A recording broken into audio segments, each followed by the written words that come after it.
गुरुवार का दिन थर्सडे सुबह सुबह प्रभु यीशु मसीह अपने 12 चेलों के साथ फसह के पर्व को मनाने वे जा रहे थे। रास्ते पर वे 12 लोग आपस में लड़ने लग गए कि हम में से उत्तम कौन है, हम में से सबसे ग्रेट कौन है, सबसे अच्छा कौन है। इस बात को लेकर यीशु मसीह के 12 चेले लड़ने लगे। लड़ते लड़ते आखिर में उस घर पे पहुंच गए जिस घर के ऊपरी कोठरी पर लास्ट सफर प्रभु यीशु मसीह का आखिरी रोटी तोड़ने का उस पर्व को मनाना है।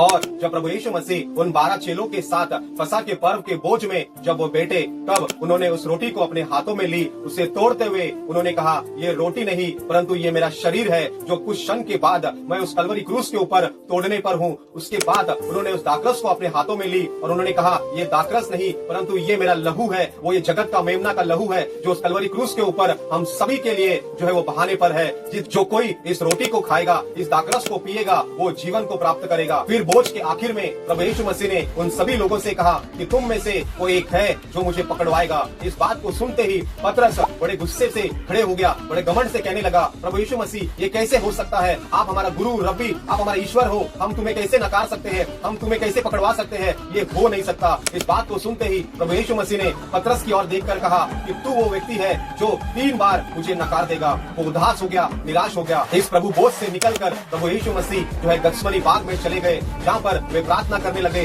क्योंकि अब कुछ समय में वो भयंकर क्षण आने पर है। तो संसार का सारा पाप अपने ऊपर उठाकर उस कलवरी क्रूस के ऊपर हमारा परमेश्वर जो है अपने प्राण को त्यागने पर है। उस क्षण के लिए वो गत्समनी बाग में प्रार्थना करने के लिए गत्समनी बाग में उस शाम के समय गुरुवार के दिन चले गए।